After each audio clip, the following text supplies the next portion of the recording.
오늘 이야기할 인물은 명나라 4대 암군 중 한 명인 명의종과 간신 중의 간신 위충현 그리고 명의종이 흠모한 여인 유모객시에 대한 이야기입니다. 이 세 사람이 어떻게 나라를 말아먹었는지 한번 알아보도록 하죠. 임진왜란으로 인해 초토화된 조선은 명나라의 도움으로 기사회생할 수 있었지만 정작 도움을 준 명나라는 국군이 점점 쇠퇴해가고 있었습니다. 외부로는 강력한 청나라가 서서히 두각을 드러내고 있었고 내부로는 점점 더 심각하게 곪아가고 있었죠. 모든 왕조가 국군이 닿을 때쯤이면 을의 나이 어린 황제가 나타나기 마련입니다. 동시에 어린 황제를 허수아비 삼아 뒤에서 조정을 쥐락펴락하는 간신이 나타나게 되죠. 명나라도 예외는 아니었는데 멸망을 앞둔 16대 황제인 명의종을 뒤에서 허수아비 마냥 움직였던 위충현이 바로 그 주인공이었습니다.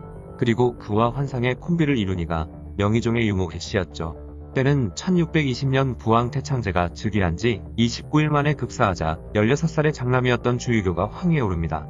명호는 천계제이며 사후에 명의종이 되는 인물이죠. 그는 성장하면서 제대로 된 교육을 받지 못하였고 심지어 글자도 모르는 까막눈이었다고 합니다. 좋아하고 잘하는 것은 오로지 목공뿐이었다고 하죠. 이런 어리숙한 어린 황제는 권력욕이 엄청난 간신에게 표적이 되기 십상이었습니다. 아니나 다를까 위충현이라는 간신배가 이때를 놓치지 않았죠.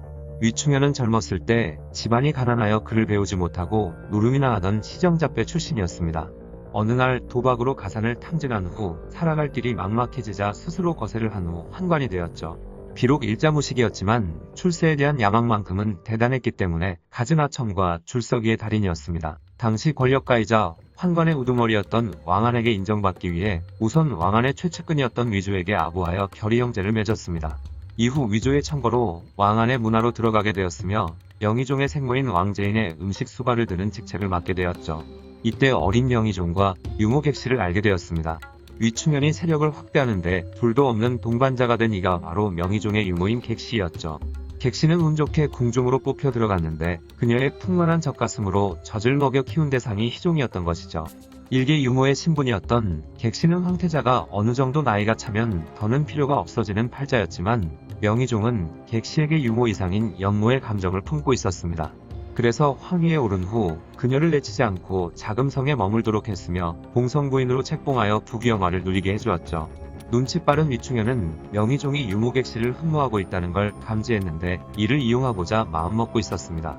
유모객시는 미인에다가 매우 음탕한 여자였었는데 위충현의 상관이자 결의 형제였던 위조와 대식 관계를 맺는 부부 사이였습니다.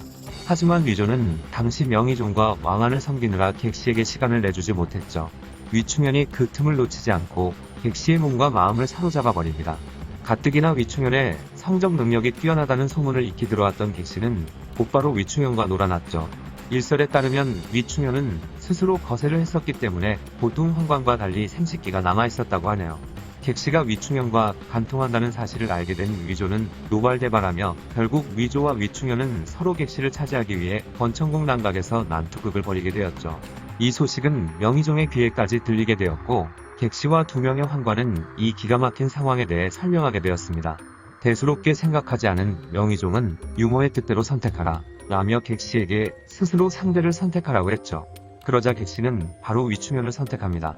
이후 위충현과 유모객시는 더욱 진한 애정행각을 궁중에서 노골적으로 하기 시작했는데 황제가 허락한 사이였기 때문이죠.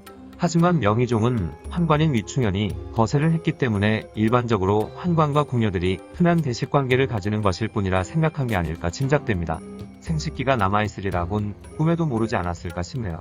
그걸 알았다면 자신이 흠모하는 유모객시와 관계를 가진 위충현을 살려둘 리 없었겠죠.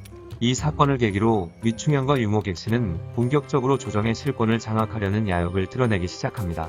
한편 위충현은 객시와 손을 잡기 이전에 죽은 전 황제 태창제의 총애를 받았던 선시이씨와 모략을 꾸며 어린 명의종을 대신해 정권을 잡으려고 했었습니다. 하지만 많은 충신들의 압박으로 수렴청정하려는 계획은 무산되고 선시이씨는 다른 궁으로 쫓겨나게 되었죠. 하루빨리 눈에 가시였던 왕안을 제거해야 했는데 위충현이 머뭇거리자 답답한 듯이 객시가 벌써 이궁한 사건을 잊으신 거예요. 지금 바로 후한들을 없애야 하지 않겠어요? 라며 한번 실패했던 기억을 상기시킨 것이죠.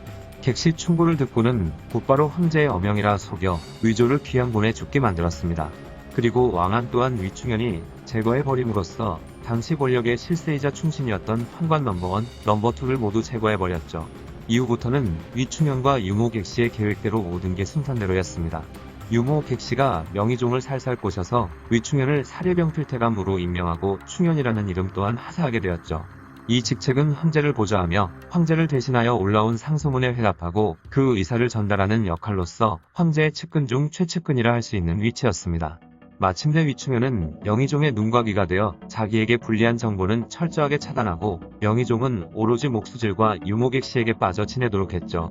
그리고 위충현은 명의종에게 폐하 골치 아픈 정치는 소신에게 맡기시고 좋아하시는 목공에 전혀 맛이 없어서 라고 하자 명의종은 위충현이 있어 든든하구나. 정치고 뭐고 골치 아픈 것은 그대가 다 알아서 하고 짐은 망치질이나 하러 가겠소 라고 말하며 정사에는 전혀 관심이 없고 오로지 목공과 유모객씨 치마폭에만 빠져 지냈습니다. 원하는 대로 황제의 최측근이 된 위충현은 본격적으로 정적이었던 독립당을 몰아내는 작업에 들어가게 되죠.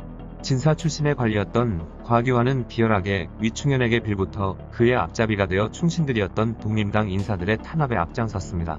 그 또한 위충현과 다를 바 없는 출세를 위해서라면 어떤 짓이라도 서슴지 않는 지식인의 전형이었죠. 더 나아가 위충현의 조카는 황궁을 지키는 금의대인 금의군의 책임자인 지휘첨사로 임명됩니다.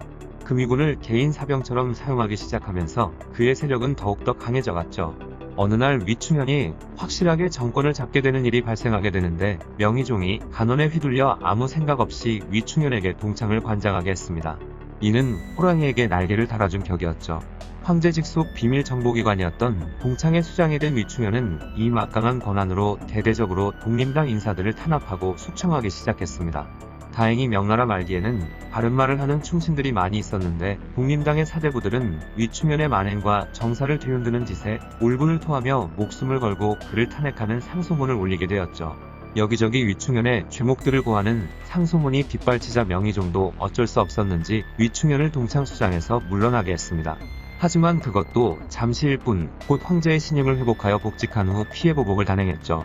눈이 뒤집힌 위충현은 독립당에서 탄핵을 주도했던 주요 인사 태반을 잡아다 고문하고 죽여버렸습니다. 그리고 독립서원을 폐쇄하고 강학도 금지시켜버렸죠. 지금까지 위충현과 유모객씨가 조정의 정권을 서서히 장악해가는 과정이었습니다. 앞으로 더 재미있는 이야기가 기다리고 있으니 2부도 많은 시청 부탁드립니다. 영상을 봐주셔서 감사합니다. 더 재미있고 유익한 영상으로 다시 찾아뵙겠습니다. 구독과 좋아요 꾹 눌러주시고 댓글도 부탁드려요.